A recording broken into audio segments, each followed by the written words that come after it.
మనము బైబిల్ పట్టణంలోనికి ప్రవేశించక ముందు ప్రార్థన చేసుకుందాం.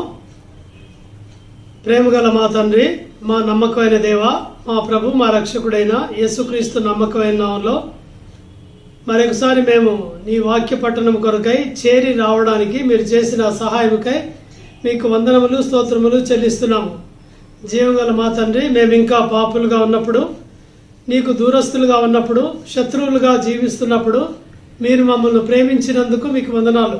పరలోకమును వదిలిపెట్టి భూలోకానికి వచ్చి కల్వరి శిలువలో మాకు బదులుగా మీరు మరణించి సమాధి చేయబడి తిరిగి లేచినందుకే వందనాలు.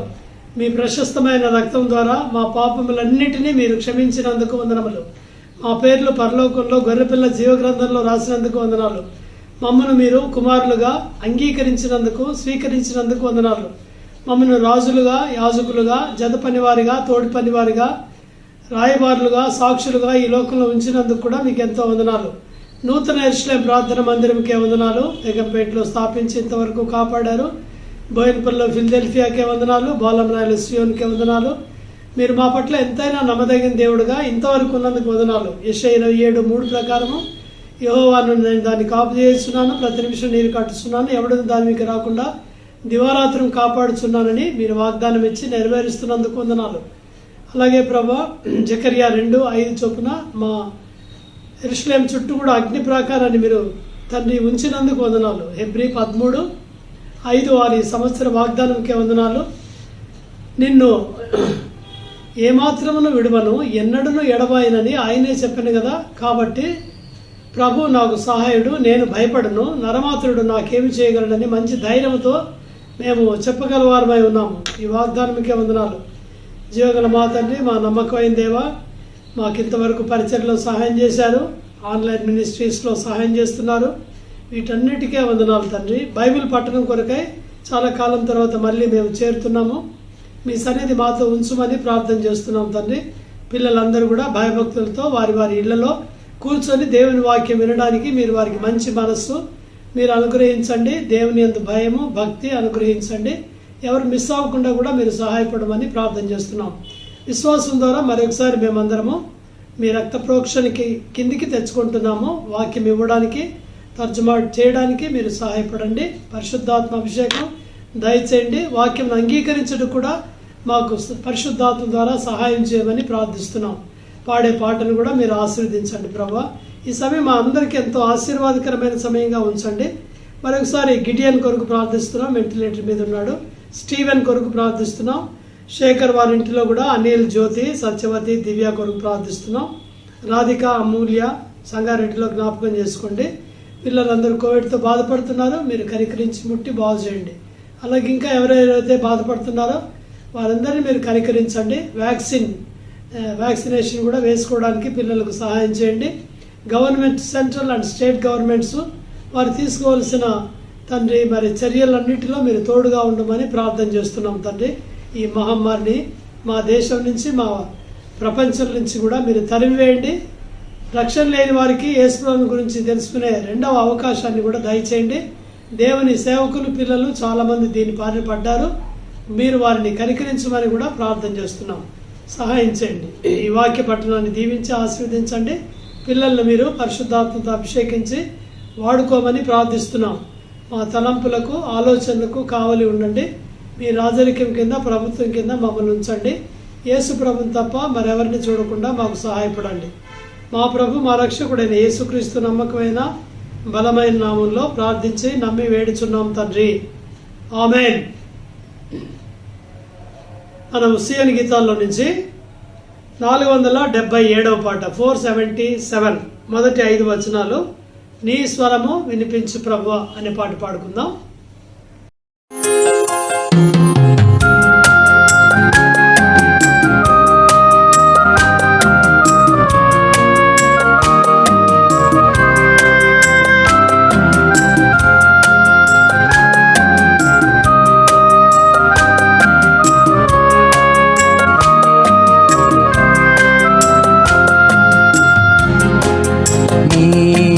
స్వరము వినిపించు ప్రభువా, నీ దాసుడాలకించును.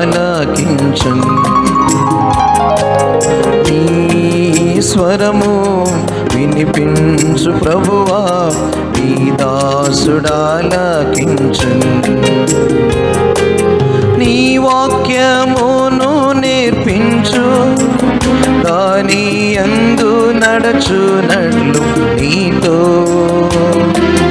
నీ వాక్యమును నేర్పించు, దాని యందు నడచునట్లు నీతో. నీ స్వరము వినిపించు ప్రభువా నీ దాసుడాలకించును. నీ స్వరము వినిపించు ప్రభువా నీ దాసుడాలకించును.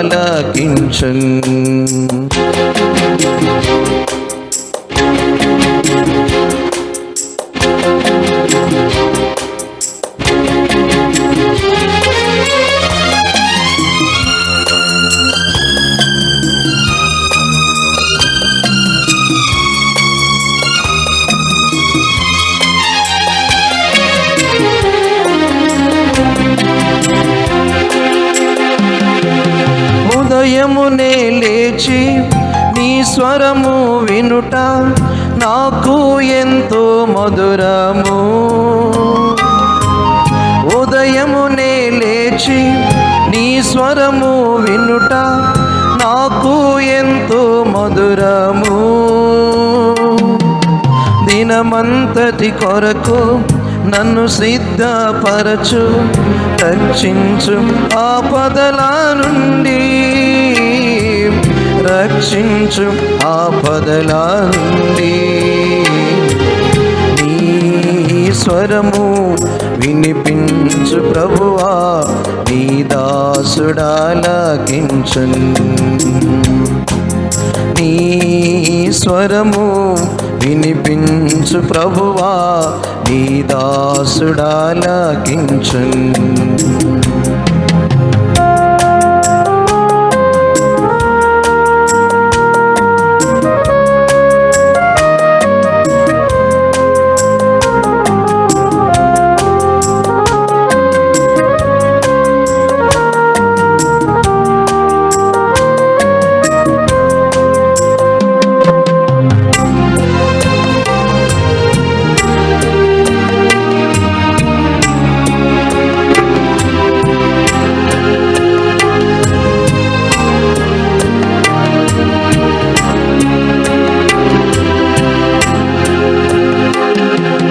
భయభీతులలో తుఫానులలో నీ స్వరము వినిపించుము.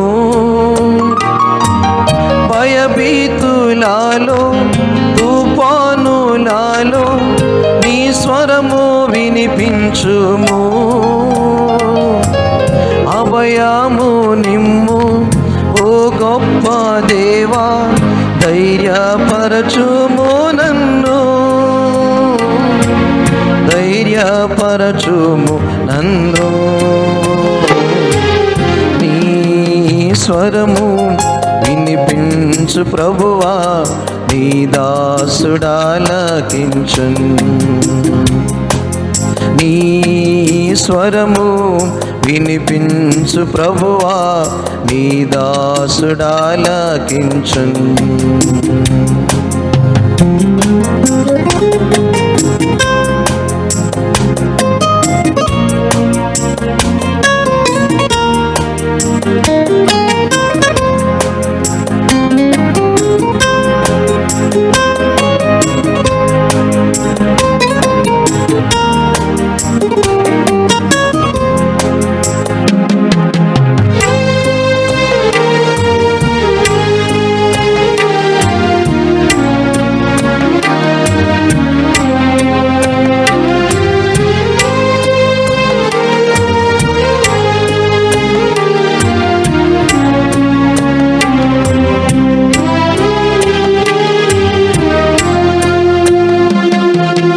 నేర్చుకున్నాను నా శ్రమల ద్వారా నీ వాక్యమును ఎంతో.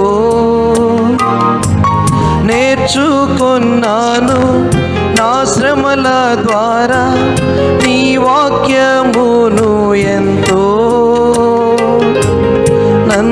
ఉంచుము ప్రభువా నీ విశ్వాసతలో నీ యందు నిలచునట్లుగా నీ యందు నిలచునట్లుగా నీ స్వరము వినిపించు ప్రభువా నీ దాసుడాలకించును నీ స్వరము వినిపించు ప్రభువా నీ దాసుడాలకించును నీ వాక్యమును నేర్పించు దాని యందు నడచునట్లు నీతో నీ వాక్యమును నేర్పించు దాని యందు నడచునట్లు నీతో నీ స్వరము వినిపించు ప్రభువా నీ దాసుడాలకించును నీ స్వరము వినిపించు ప్రభువా నీ దాసుడాలకించును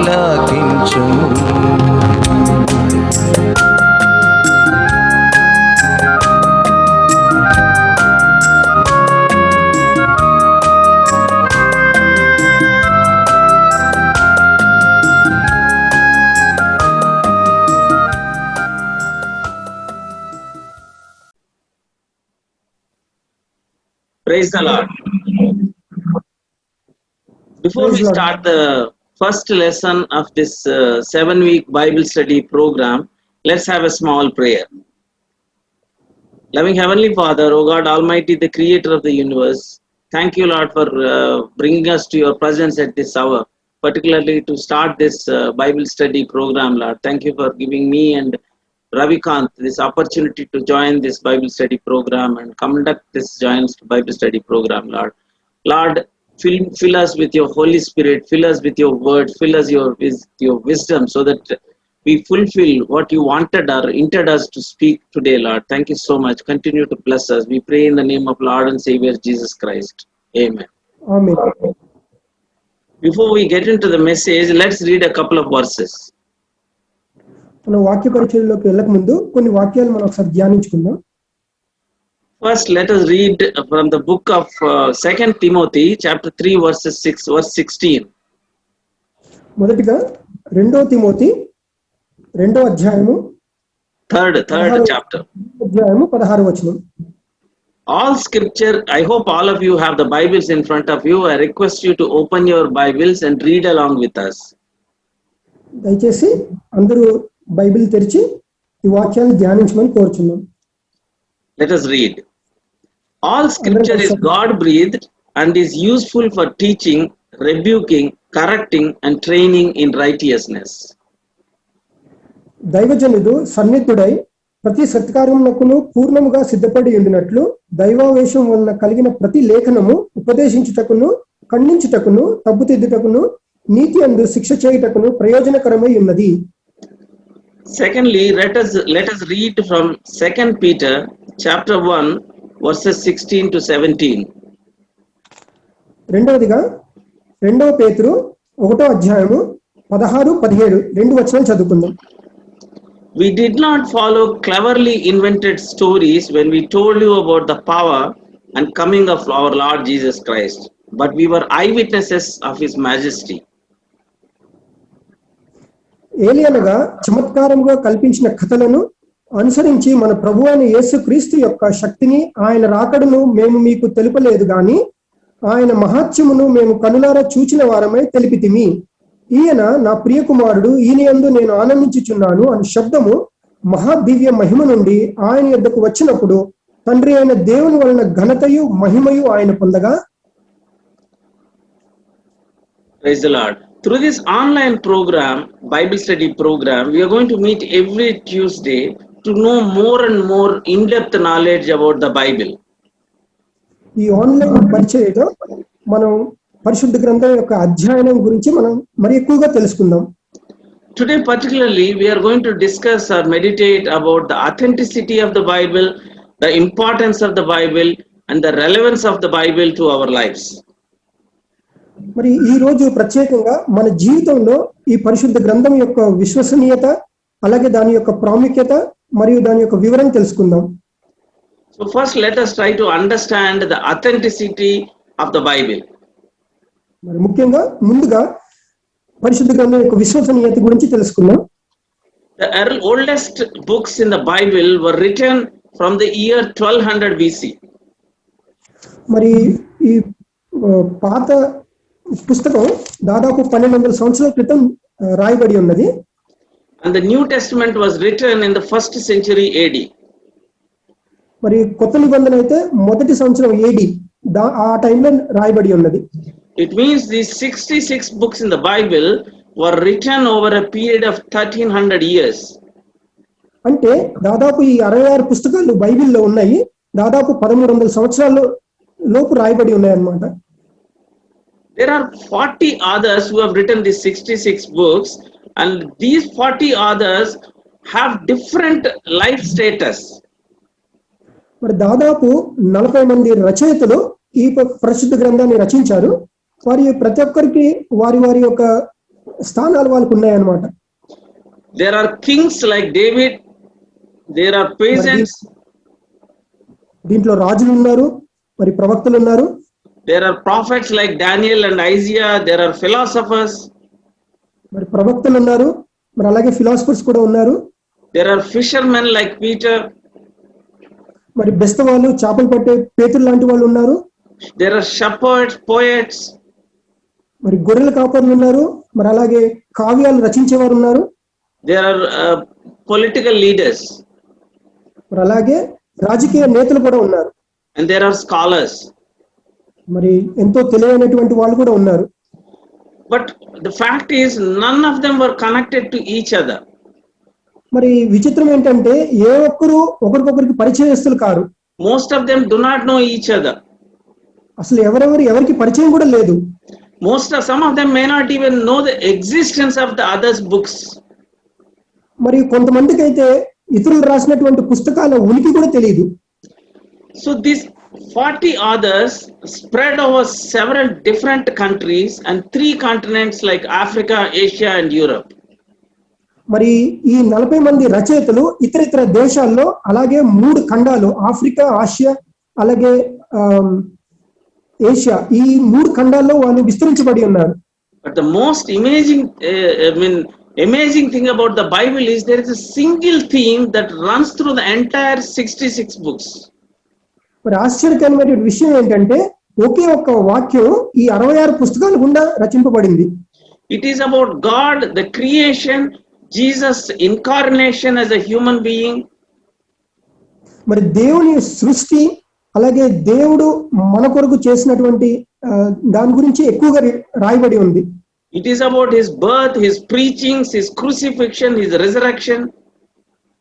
ఆయన యొక్క జననము, ఆయన యొక్క నడవడిక, ఆయన మన కొరకు శిలువలో మరణించడం, ఆయన పునరుద్ధానం జరపడం, ఇవి ఎక్కువగా రాయబడి ఉంది. And his second coming, all these things were written in the entire Old Testament as well as the New Testament. మరి అంతేకాకుండా ఆయన యొక్క రెండవ రాకడ గురించి కూడా పాత నిబంధన మరియు కొత్త నిబంధనలు కూడా రాయబడి ఉంది. How can the 40 unconnected authors spread over 1300 years, coming from different continents and different professions, write a book with a single theme? మరి చూసారా, ఈ 40 మంది రచయితలు దాదాపు 1100 సంవత్సరాల లోపు ఒకే ఒక్క అంశం మీద వాళ్ళు ధ్యానించి ఈ పుస్తకాన్ని రాశారు. It was possible only because the real author was the God, the Holy Spirit. మరి ఎందుకంటే ఇది కేవలం దేవుడే నిజమైన రచయిత కాబట్టి ఆయన పరిశుద్ధాత్మ జ్ఞానం చేత వీళ్ళు రాయబడ్డారు. All the 40 others were inspired by the Holy Spirit and wrote these books. మరి 40 మంది రచయితలు పరిశుద్ధాత్మ ద్వారా ప్రేరేపింపబడి రాయబడ్డారు. Bible is the most studied and researched by tens of thousands of scholars over thousands of years. మరి దాదాపు 10,000 పండితుల చేత కొన్ని వేల సంవత్సరాల పాటు మరి ఎంతగానో అధ్యయనం చేసి పరిశోధించబడింది. This book has been rigorously critiqued and evaluated. మరి ఈ పరిశుద్ధ గ్రంథం ఎంతో కఠినంగా విమర్శించబడి అలాగే నిర్ధారించబడింది. There is excellent correlation with the archaeology and the historical resources. మరి మనం చూసినట్టయితే పురావస్తు శాస్త్రం అలాగే చరిత్రకు సంబంధించి పరస్పర సంబంధం కలిగి ఉంది. Bible is a supernatural book written by a supernatural designer. మరి ఈ పరిశుద్ధ గ్రంథం అయితే మానవతీతమైనటువంటి పుస్తకంగా వర్ణించబడింది. అంత శక్తి గల ఆయనతోటి రాయబడి ఉంది. Even scientists today are realizing that there is an intelligent designer behind the Bible. మరి ఎంతో మంది శాస్త్రవేత్తలు ఈనాటికి కూడా ఈ యొక్క పరిశుద్ధ గ్రంథం వెనకాల రాయబడినటువంటి పుస్తకాలు అన్ని తెలివైన నిర్మాణంగా రాయబడి ఉందని గ్రహిస్తారు వాళ్ళు. There is an American physician geneticist. His name is Francis Collins. He was the head of Human Genome Project in USA in the year 1993. మరి అమెరికాలో 1993 సంవత్సరంలో ఫ్రాన్సిస్ సెల్లర్ కాలిన్స్ అనే జన్యు శాస్త్రవేత్త వైద్యుడు, ఆయన జన్యు విభాగానికి అధిపతి ఆయన. When they studied the DNA, he was amazed. మరి ఆయన కణాలని అధ్యయనం చేసినప్పుడు ఆయన ఎంతగానో ఆశ్చర్యపడ్డాడు. There were 3 billion pieces of information arranged in a right order. 3 billion, 30 crore. దాదాపు 30 కోట్ల స్థావరాలు ఈ క్రమ పద్ధతిలో ఈ కణాల్లో నిర్మించబడ్డాయని ఆయన గ్రహించాడు ఆయన. They are all arranged like a single thread. Okay, ఇవన్నీ ఒక పూసలో నిర్మించబడ్డాయని చూశాడు ఆయన, గ్రహించాడు. He realized that it is impossible for such a order to be put in place either by evolution or by chance. మరి ఇంత క్రమ పద్ధతిలో దీన్ని నిర్మించడం అనేది ఎవరికి సాధ్యం కాదు. He realized that it is the language of the God. మరి ఇది ఖచ్చితంగా దేవుని యొక్క భాష అని ఆయన గ్రహించాడు ఆయన. He said DNA is made exclusively by God. మరి ఆయన అంటారు ఈ కణాలు అనేవి కేవలం దేవుని చేత నిర్మించబడిందని. There is absolutely no doubt that we have been made or designed by an intelligent God. మరి మనం ఇందులో నిస్సందేహంగా మనం తెలివైన దేవుని చేతే నిర్మించబడి ఉన్నాం. Bible is the most genuine, reliable, trustworthy, authoritative, true book and proven by authentic evidence.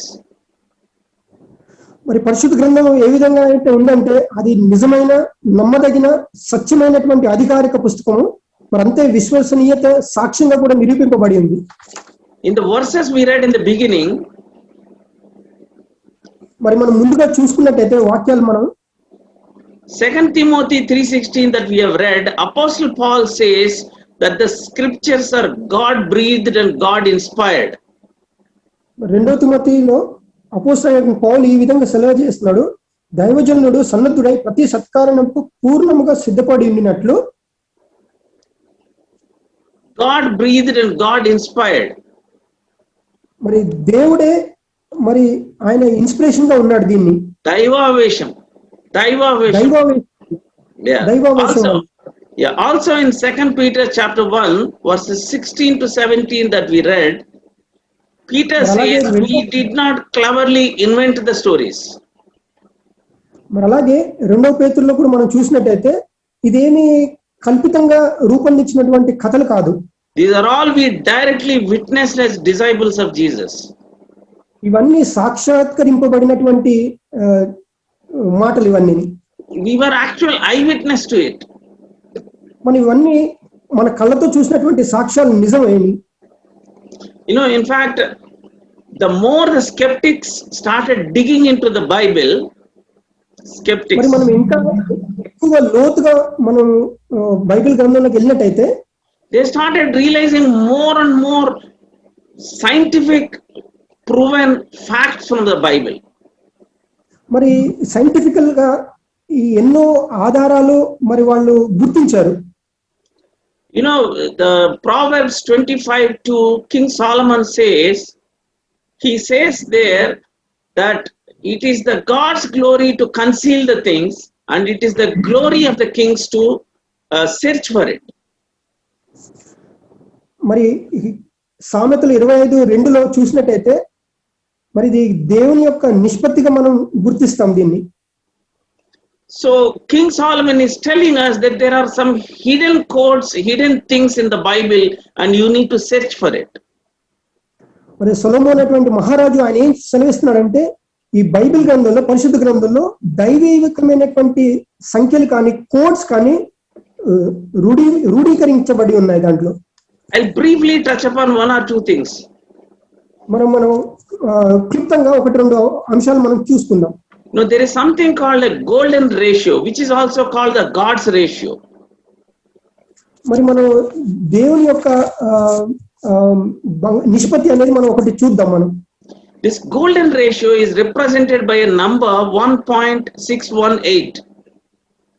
మరి ఈ దేవుని ఈ బంగారం నిష్పత్తి అనేది 1.618 1.618గా వర్ణించబడి ఉంది. The parts in our body, either in the hand or in the leg, మరి మన చేతిలో కానీ మన కాళ్ళలో కానీ or in the fingers, మన వేళ్ళలో కానీ or in the toes, మరి కాళ్ళ వేళ్ళలో కానీ or in the measurements of the body, మరి మన యొక్క నిష్పత్తి మన శరీరం యొక్క నిష్పత్తిలో కానీ or in the proportion of the roots to a tree trunk, మరి ఒక చెట్టును చూసినట్టయితే దాని వేళ్ళ నుండి తన భాగాన్ని వరకు, or in the arrangement of the leaves on a tree, మరి ఒక ఆకులు కానీ దాని కొమ్మల యొక్క క్రమ పద్ధతిలో చూసినప్పటికీ, the number of petals in a flower, మరి ఒక పువ్వులో కొన్ని petals చూసినప్పటికీ, or in the cyclone, tsunamis, or on the waves, మరి ఒక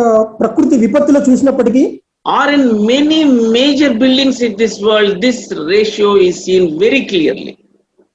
మరి ఎన్నో అద్భుతమైనటువంటి కట్టడాలను మనం ఈ ప్రపంచంలో చూసినప్పుడు మనం ఈ రేషియో బంగారు నిష్పత్తిని మనం చూస్తాం.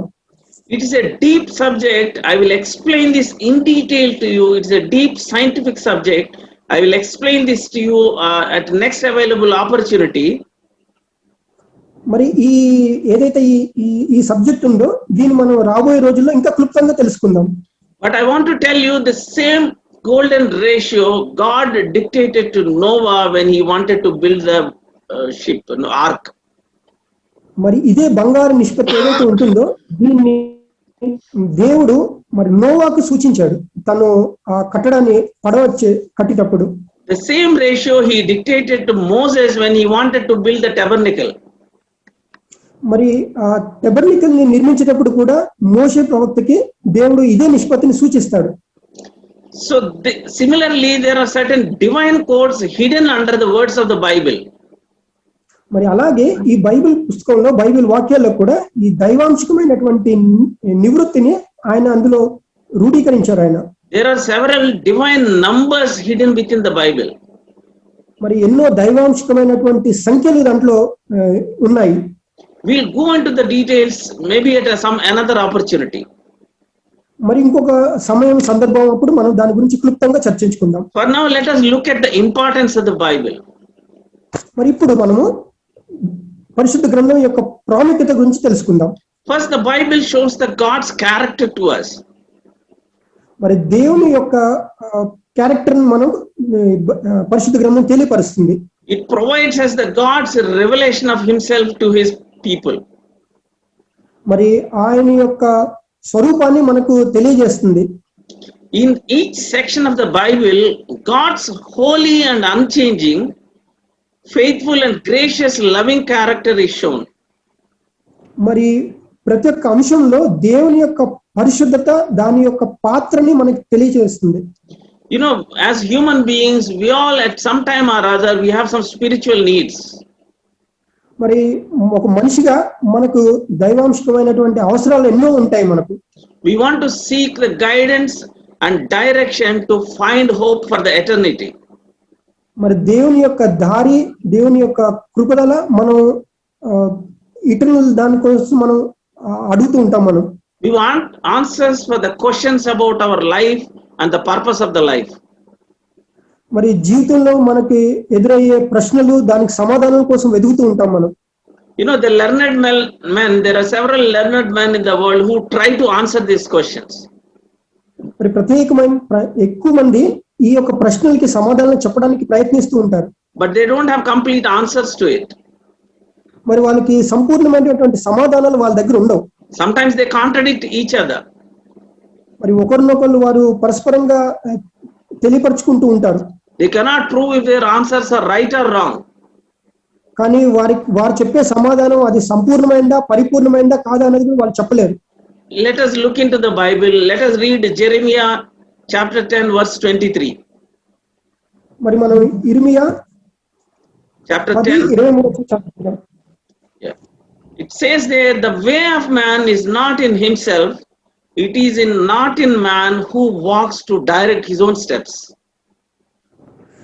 మరి ఇర్మియా 10:23లో యెహోవా తను మార్గము నేర్చుకొనుట నరుల వశంలో లేదనియు మనుషులు తమ ప్రవర్తన యందు సన్మార్గమున ప్రవర్తించుట వారి వశంలో లేదనియు నేను ఎరుగుదును. So we need to, because we cannot understand the eternal matters ourselves. మరి మనం పరలోకానికి సంబంధించినటువంటి దైవాంశ అంశాలు మనకు తెలియదు. To get answers or the guidance for that spiritual purpose, మరి దానికి సమాధానాలు కానీ దానికి మనకు కావాల్సినవి, మనకు పరిశుద్ధాత్మ ద్వారా కావాల్సినవి, we need to read something which has answers for it. మరి దానికి సంబంధించినటువంటి సమాధానాలు మనం చదువుకోవాలి. Bible is the only source that gives answers for it. మరి పరిశుద్ధ గ్రంథం ఒక్కటే అన్ని ప్రశ్నలకి సమాధానాలు ఇస్తుంది. Psalms 119 verse 105 says, సామ్స్ కీర్తనలో 119 105 ఏం తెలియజేస్తుందంటే, your word is a lamp to my feet and a light to my path.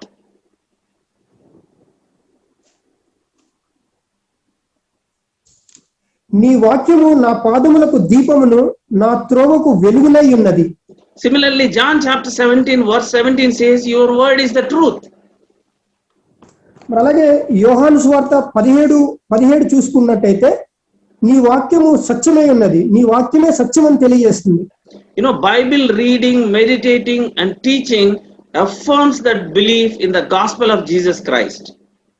మరి బైబిల్ని ధ్యానించడం, బైబిల్ని చదవటం, బైబిల్ని నేర్చుకోవడం అనేది అది దైవాంశకమైనటువంటి సంబంధమైనటువంటి అంశం.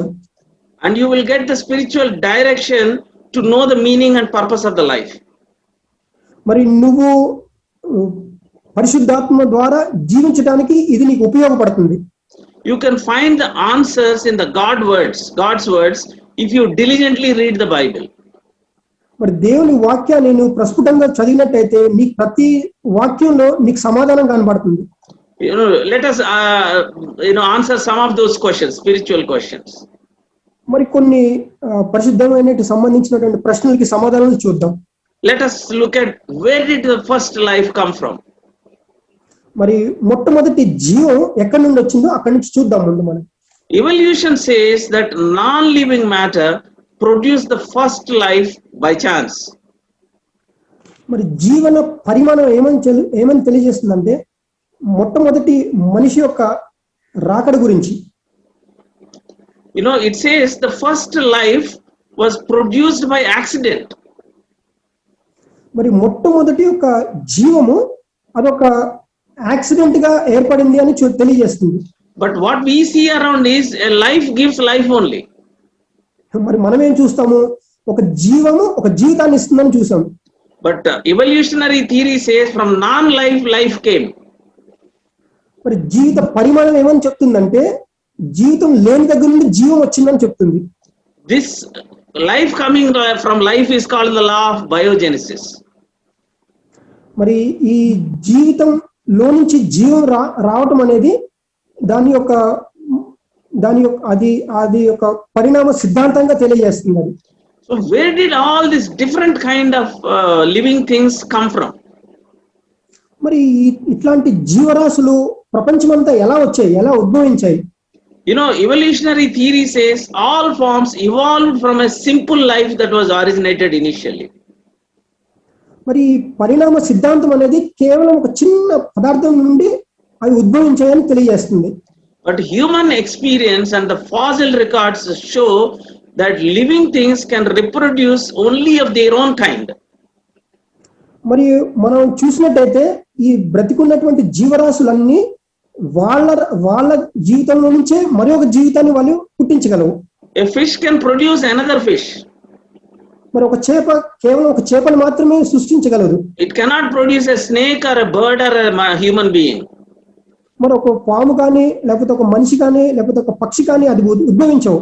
You know, there is a missing link in this evolutionary theory. When you look at the fossil evidence, there are several missing links. మరి మనం ఇది చూసినట్టయితే ఈ యొక్క జీవన సృష్టిలో మరి అనేక చోట్ల కొన్ని లింకులు మనకు మిస్ అవుతున్నట్టు కనపడుతుంది. You know, you all must be knowing about Charles Darwin.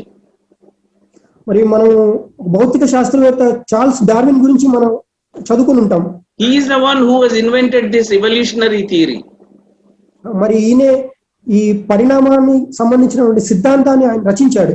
But in his old age, he repented and said, I made a mistake. మరి ఆయన ముసలితనంలో మరి ఆయన నేను తప్పు చేశానని గ్రహించాడు ఆయన. You know, he gave an interview to one of his neighbor by a lady by name Lady Hope. మరి తన ఇంటి పక్కన ఉన్నటువంటి నైబర్ తోటి ఒక లేడీ హోప్ అనే ఆవిడతోటి తను చివరిగా ఆయన ఒక ఇంటర్వ్యూ ఇచ్చాడు ఆయన. He spoke about the holiness of the God and grandeur of the Bible. మరి ఆయన దేవుని యొక్క పరిశుద్ధత మరి అలాగే పరిశుద్ధ గ్రంథం యొక్క దాని గురించి ఆయన ఆ లేడీ హోప్ తోటి ఆయన చర్చించారు ఆయన. He said, I made a mistake when I was young.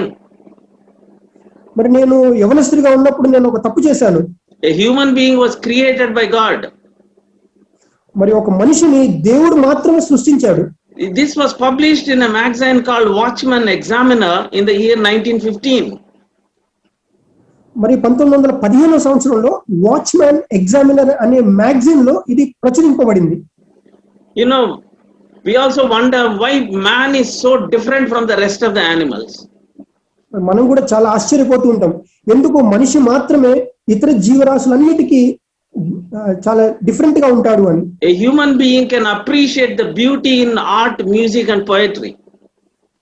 మరి ఒక మనిషి మాత్రమే తన యొక్క అంతర్ సౌందర్యాన్ని ఒక పాట ద్వారా, ఒక మాట ద్వారా, ఒక మ్యూజిక్ ద్వారా మాత్రమే ఆయన ఆరాధించగలడు. We have a conscience and a sense of morals. మరి మనకు మనం ఏదైతే చేస్తున్నామో ప్రతి దాని మీద మనకు ఒక పట్టు అనేది ఉంటుంది. We are superior to the human beings, animals. We are superior to the animals. మరి మనం జీవరాశులు అన్నిటికన్నా మనం ఎంతగానో హెచ్చింపబడి ఉన్నాం. But the evolutionary theory does not say why we are so superior. మరి పరిణామ సిద్ధాంతం మాత్రం మనిషి అన్ని జీవరాశుల కన్నా ఎందుకు అంత తెలివిగా ఉంటాడన్నది మాత్రం దాన్ని తెలియపరచలేదు. But Bible gives the answers to that. మరి పరిశుద్ధ గ్రంథం మాత్రం ప్రతి ఒక్క ప్రశ్నకి సమాధానం ఇస్తుంది. In Genesis 1 verses 26 to 27, మరి ఆదికాండం 1వ అధ్యాయము 21వ వచనం నుండి 27వ says వచనం there, వరకు God has created a man in his own image. మరి దేవుడు తన ఓన్ ఇమేజ్, తన స్వరూపమున మనిషిని సృష్టించాడని రాసి ఉంది. That is why we have imbibed all this great intelligence in ourselves. మరి అందుకనే ఒక మనిషిలో మాత్రమే మరెక్కువైనటువంటి ఈ జ్ఞానం అనేది రూపొందించబడింది. Bible also tells us how God cares for us. మరి అలాగే ఈ పరిశుద్ధ గ్రంథం మన గురించి ఎంత జాగ్రత్త తీసుకుంటున్నది కూడా చూపిస్తుంది. You know, Matthew chapter 10 verses 29 to 31 says, God cares for even the least of the animal. Then why can't he care for us? He will care for us. It says he knows even the number of hairs on you. మరి మత్తయి సువార్త 10వ అధ్యాయం 29వ వచనం నుండి 31వ వచనంలో దేవుడు మన గురించి ఎంత జాగ్రత్త తీసుకున్నాడో అది తెలియపరుస్తుంది. అంతేకాకుండా అందులో మన తల వెంట్రుకలు కూడా లెక్కింపబడ్డాయని తెలియజేస్తుంది. God is also willing to help us in our lives. మరి దేవుడు మన జీవితంలో మనకు సహాయపడడానికి కూడా ఆయన ఎంతగానో ఉపయోగపడతాడు. God will not fail us. He will not forsake us. దేవుడు మనల్ని ఎన్నడూ మర్చిపోడు, అలాగే మనల్ని ఎన్నడూ ఎడబాయడు కూడా. Philippians 4:6 says, fret not about anything, but in everything by prayer and supplication with the thanksgiving, let your request be made known to the God and he will care for you. మరి ఫిలిప్పీ 4వ అధ్యాయం 6వ వచనంలో చూసినట్టయితే దేనిని గూర్చి చింతపడుకుడి గాని ప్రతి విషయంలోనూ ప్రార్థన విజ్ఞాపముల చేత కృతజ్ఞత పూర్వకముగా మీ విన్నపములు దేవునికి తెలియజేయండి. Bible also tells us how we can become a member of the God's family. మరి నేను ఈ విధంగా కూడా తెలియజేస్తాను, మనం దేవుని మనుషుల్లో దేవుని వాళ్ళలో ఆ గ్రూప్ లో మనం ఎలాగా ఒక మనిషిగా కూడా చేరబడతాము. No, we always want to be related to the people in power. మరి మనం ఎవరైతే శక్తి గల వారిగా ఉంటారో వారితో మనం ఉండాలని ఎక్కువగా కోరుకుంటాం మనం. But here God is giving you an opportunity to become his family member. దేవుడు ఇక్కడ మాత్రం ఆయన సమూహంలో మనం ఒక మనిషిగా ఉండడానికి ఆయన ఆధిక్యత మనకు అనుగ్రహిస్తున్నాడు. Galatians chapter 3 verses 26 to 27 says that by faith, repentance, confession and baptism you can become a child of the God. మరి గలతీలో 3వ అధ్యాయం 26-27లో కూడా ఆయన మనకు తెలియజేస్తున్నాడు, You can become child by faith, by repentance, confession and baptism. మరి మనం ధర్మశాస్త్రం నందు వ్రాయబడిన విధులన్నీ చేయుట యందును నిలకడగా ఉండుడని ప్రతివాడును యేసుక్రీస్తు నందు మీరందరూ విశ్వాసం వలన దేవుని కుమారులై ఉన్నారు. క్రీస్తులోనికి బాప్తిసమును పొందిన మీరందరూ క్రీస్తును ధరించుకొని ఉన్నారు. How wonderful it is to be a child of God. మరి ఆయన కుమారుడిగా ఉండడం మనకి ఎంత ఆధిక్యత.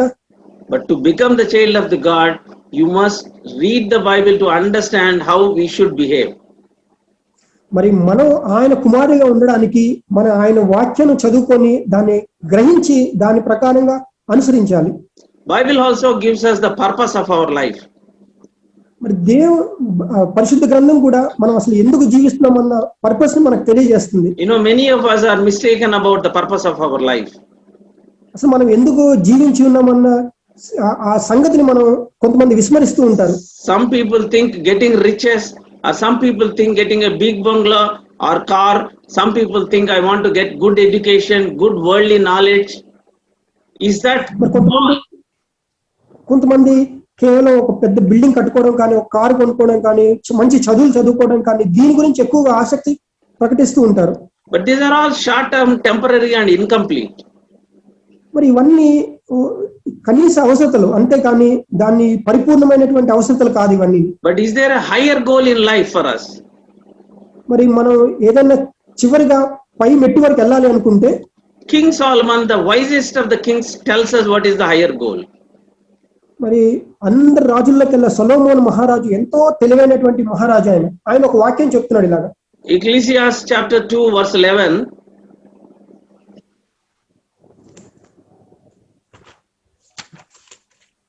మరి ప్రసంగి 2:11-13 వరకు We notice there that Solomon had enjoyed everything in the life. He had the wealth, pleasure and wisdom, but it did not satisfy him. He says there in that verse, it was all vanity and vexation of the spirit. మరి ఆయన ప్రసంగి 2:12-13లో ఆయన ఇలా తెలియజేస్తున్నాడు, రాజు తర్వాత రాబోవాడు ఇది వరకు జరిగిన దాని విషయము సైతము ఏమి చేయను అనుకొని నేను జ్ఞానము వెరితనమును మతిహీనతను పరిశీలించుటకై పూనుకొంటిని. అంతటా చీకటి కంటే వెలుగు ఎంత ప్రయోజనకరమే, బుద్ధిహీనత కంటే జ్ఞానము అంత ప్రయోజనకరమని నేను తెలుసుకొంటిని. After that he learned what is the real purpose of the life. తర్వాత సొలొమోను మహారాజు ఏదైతే తనకు కావాల్సిందో ఆయన ముందు గ్రహిస్తాడు. He says, fear God and keep his commands. ఆయన ఏమంటాడంటే దేవుని యందు భయభక్తులు ఉండి ఆయన ఆజ్ఞలను గైకొనాలి. He says that in Ecclesiastes chapter 12 verse 13. మరి ఆయన ప్రసంగి 2:13లో ఈ విధంగా తెలియజేస్తున్నాడు, Each of us can fulfill the purpose for which God created us, but we must first diligently study the Bible. మరి ముందుగా మన ఒక జీవిత పరిణామాన్ని మనం తెలుసుకోవాలనుకుంటే ముందుగా మన దేవుని వాక్యాన్ని మనం పరిశోధించాలి. Bible also tells us that Jesus, God's son, has died on the cross for our sins. మరి పరిశుద్ధ గ్రంథం ఈ విధంగా కూడా తెలియజేస్తుంది, దేవుని కుమారుడు మన కొరకు శిలువలో మరణించాడు. So if we want to redeem ourselves of the burden of the sin, so మనల్ని మనం బ్రతికించుకోవాలనుకుంటే, ఈ పాపం నుండి విముక్తి పొందాలనుకుంటే Jesus is the only way. మరి యేసు ఒక్కడే దారి. And it is only the Bible which can give you how to seek that forgiveness. మరి ఆ క్షమాపణ ఏ విధంగా తెలుసుకోవాలనేది కేవలం యేసు ద్వారానే తెలుస్తుంది. అది పరిశుద్ధ గ్రంథం మాత్రమే తెలియజేస్తుంది. Bible also tells us what happens after the death.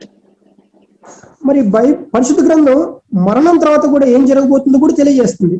Hebrews 9:27 says there will be a judgment after the death. మరి హెబ్రూ పత్రిక 9వ అధ్యాయం 27వ వచనంలో ఏ విధంగా చెప్తుందంటే మరణం తర్వాత జడ్జిమెంట్ ఉంటుంది, తీర్పు ఉంటుంది. Similarly, 2 Corinthians 5:10 says that we must all appear before the judgment seat of Christ. మరి అంతేకాకుండా ఈ తీర్పు తీర్చబడేటప్పుడు ప్రతి ఒక్కరూ ఆయన ముందు నిలబడాలి. So someday Jesus will return and all the dead will be raised. మరి ఒక రోజు తప్పకుండా యేసు ఆయన తిరిగి వస్తాడు. అప్పుడు చనిపోయిన వాళ్ళందరూ తిరిగి లేస్తారు. Then we will all be answerable to our lives. మరి ప్రతి ఒక్కరు వారి యొక్క జీవితానికి సంబంధించినటువంటి సమాధానం వాళ్ళు తెలియజేయాలి. Bible also says that those who follow Jesus, they will be eternally rewarded. మరి ఎవరైతే యేసుని దారిలో ప్రయాణిస్తారో మరి చివరి వరకు వారు బహుమానాన్ని పొందుతారు. Matthew chapter 25 verses 31 to 46 we read, as a result of the judgment, wicked will go to the everlasting punishment, but the righteous will enter into the eternal life. మరి మత్తయి సువార్తలో మనం చూసినట్టయితే ఎవరైతే యేసు ప్రభువుని నమ్ముకుంటారో వారు పరలోకానికి వెళ్తారు, మరి ఆయన నమ్ముకోరో వారు నరకానికి పాత్రులుగా ఉంటారు. Let us also now look at the last important point. What is the relevance of the Bible to our lives? మరి చివరిగా పరిశుద్ధ గ్రంథం యొక్క వివరణని లేక దాని నిర్వచనాన్ని మనం తెలియజేస్తున్నాం. Unfortunately, many people in the world still do not know so much about the Bible. మరి ఆశ్చర్యకరమైనటువంటి మరి ఈ సంగతి ఏంటంటే ఇప్పటికీ కూడా చాలా మంది ప్రజలకి బైబిల్ గురించి పరిపూర్ణంగా తెలియదు. I'm not talking about the non-Christians. Even the Christians who regularly go to the church, they do not read Bible regularly.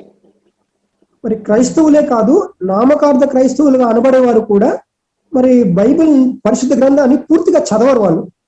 Even those who read, they don't try to understand it. మరి వాళ్ళు చదివినా కూడా వాళ్ళకి సరిగ్గా అర్థం కూడా కాదు. But Bible is the most relevant in our lives today. మరి ఈ పరిశుద్ధ గ్రంథము ఇప్పుడున్నటువంటి పరిస్థితుల్లో నిజమైన గ్రంథం. It gives us guidance how to live. మరి మనం ఎలా జీవించాలి అని మనకి ఈ పుస్తకం మనం తెలియజేస్తుంది. It tells us the things to do which are rewarding for us. మనకి ఏదైతే బహుమానంగా ఉంటుందో దాని ప్రకారంగా ఎలా జీవించాలని తెలియజేస్తుంది. It tells us the things to avoid which are hurtful or harmful to us.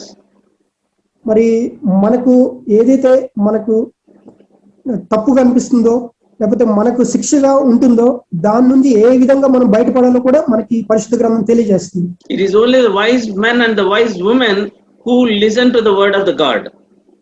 మరి కేవలం తెలివైన మనుషులు లేకపోతే తెలివైన స్త్రీలు మాత్రమే దేవుని యొక్క పరిశుద్ధ గ్రంథాన్ని వాళ్ళు గ్రహిస్తారు, చదువుతారు. So let us read the Bible every day and be among those wise men. మరి ఖచ్చితంగా మనం ప్రతిరోజు ఈ పరిశుద్ధ గ్రంథాన్ని చదువుదాం, మరి తెలివైన వారుగా ఉందాం. Bible gives solutions for every situation in the life. మరి ఈ పరిశుద్ధ గ్రంథం మన యొక్క జీవితంలో సంబంధించినటువంటి ప్రతి పరిస్థితికి ఒక పరిష్కారాన్ని చూపిస్తూ ఉంటుంది. It tells us to love our enemies. మరి మన శత్రువుల్ని ప్రేమించమని చెప్తుంది. It tells us not to live according to the standards of the world. మరి ప్రపంచంలో ఉన్నటువంటి ఏదైతే స్థానాలు ఉన్నాయో దాని ప్రకారంగా కాకుండా జీవించమని చూపిస్తుంది. Secondly, reading of the Bible has an amazing positive effect on our heart, mind and soul. మరి మనం ఈ పరిశుద్ధ గ్రంథం చూసుకున్నట్టయితే దాన్ని చదువుట ద్వారా ఒక సానుకూలమైనటువంటి ప్రభావాన్ని మన హృదయంలోను అలాగే మన మనసులోను మన ఆత్మలోను కూడా మనం గ్రహిస్తాం. When we read the Bible, we can experience that spiritual growth in us. మరి ఎప్పుడైతే మనం పరిశుద్ధ గ్రంథాన్ని ధ్యానిస్తామో మనం ఈ యొక్క పరిశుద్ధ సంబంధించినటువంటి దాన్ని మన జీవితంలో మనం అనుకరిస్తాం. మనం When we read the Bible and pray, we change and become more like Christ. మరి మనం ఎంతగా ఎక్కువగా మనం ఈ పుస్తకాన్ని చదివితే మనం క్రీస్తు మాదిరిగా జీవించడానికి మనం ప్రయత్నిస్తాం. We see a change in our life by reading the Bible. మనలో ఈ మార్పును మనం గమనిస్తాం మనం ఈ పుస్తకాన్ని చదువుట ద్వారా. Thirdly, the Bible is a living book. మరి ఈ పరిశుద్ధ గ్రంథం అదొక మరి జీవితాంతం ఉండే పుస్తకం, అది కలకాలం ఉండే పుస్తకం. We may wonder, how can a book be alive? మరి మనం ఆశ్చర్యపోతాం ఎందుకు ఇలాంటి పుస్తకం కలకాలం ఉంటుంది అని. It sounds impossible, but it is very true. మరి అది వినడానికి వినసొంపుగా ఉండకపోవచ్చు, కానీ ఇది నిజం. Hebrews chapter 4 verse 12 says, మరి హెబ్రీ 4వ అధ్యాయము 12వ వచనం ఈ విధంగా తెలియజేస్తుంది. the Bible has the power to penetrate the spirit, soul, thoughts and intents of our hearts to those who read it. దేవుని వాక్యము సజీవమై బలము గలదై రెండంచుల గల ఎటువంటి ఖడ్గము కంటెను వాడిగా ఉండి ప్రాణాత్మలను కీళ్లను మూలుగును విభజించినంత మట్టుకు దూరుచు హృదయం యొక్క తలంపులను ఆలోచనలను శోధించుచున్నది. You know, the wisdom of the Bible or the values of the Bible are timeless. మరి పరిశుద్ధ గ్రంథం యొక్క జ్ఞానము అది వివరింపలేనిది, అంత ఉంటుంది. You know, imagine the wisdom of King Solomon had in chapter 3 verses 16 to 18, 28 of the first Kings. మొదటి రాజులు 3వ అధ్యాయంలో చూసినట్టయితే సొలొమోను మహారాజుకి ఎంత జ్ఞానం ఉందో ఆయనకి.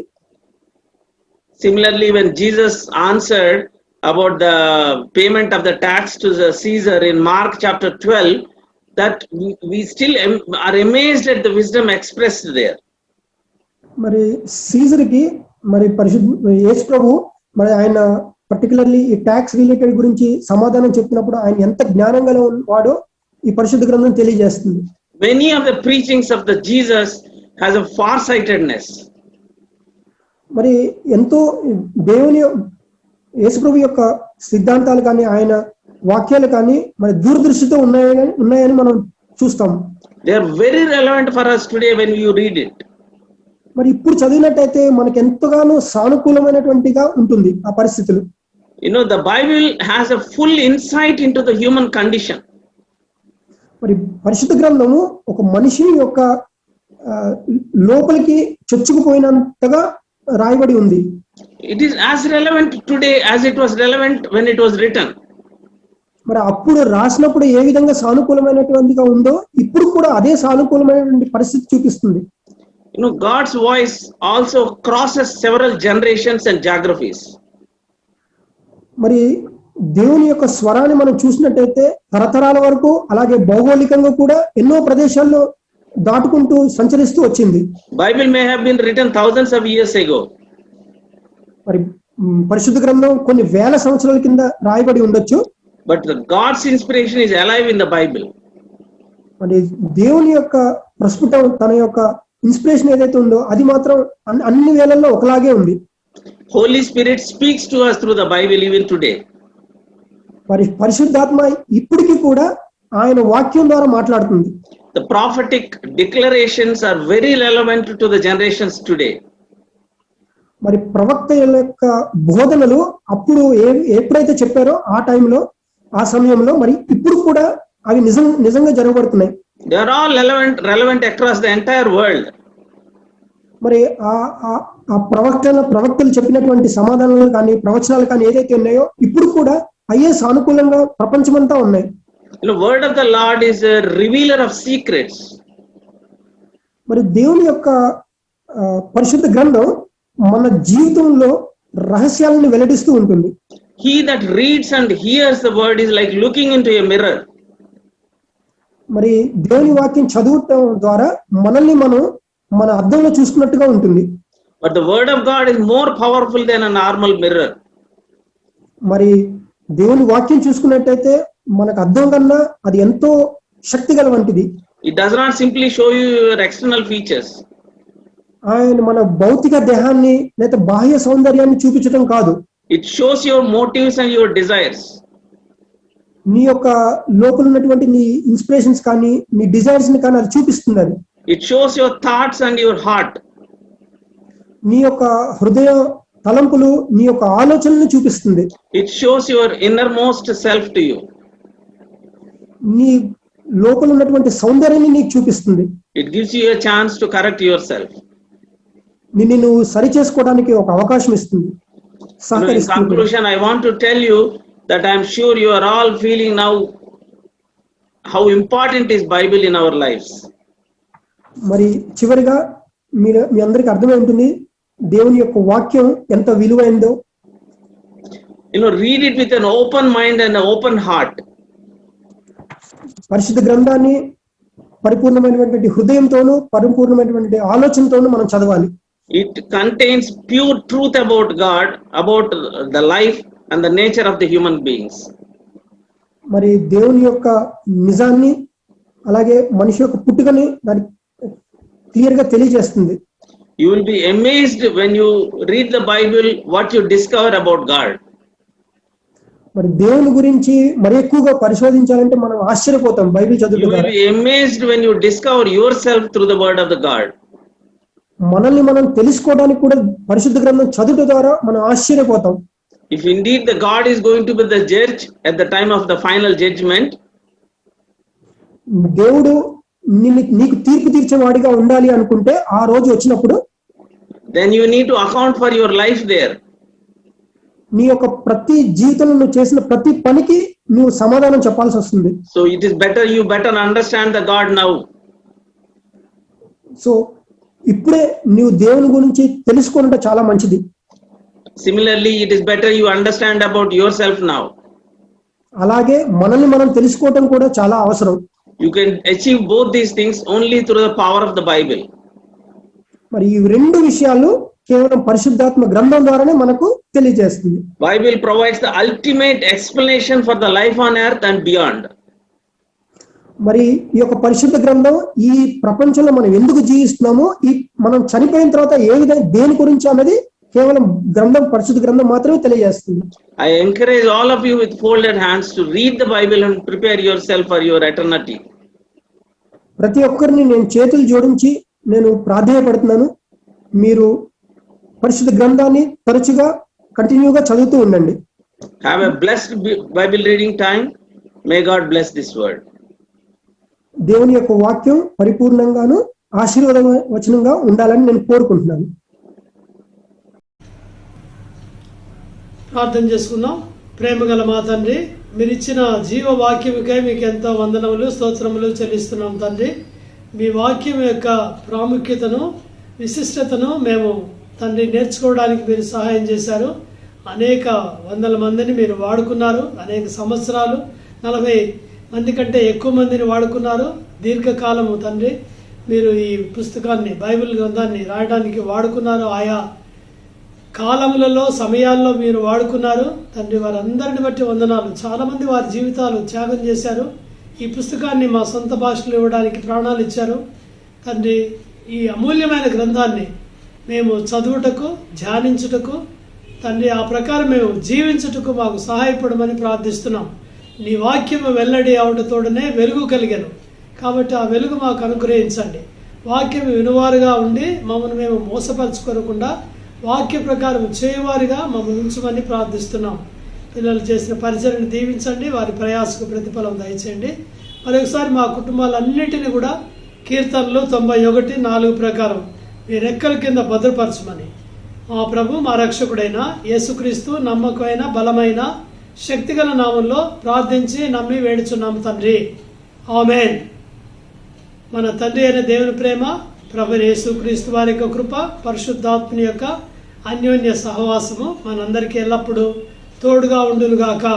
ఆమేన్. Praise the Lord. అందరికీ ఈ బైబిల్ పఠనము రెగ్యులర్గా కలిగి ఉంటాము. ట్యూస్డే 7 PM గుర్తుపెట్టుకోండి, హాజరు కండి.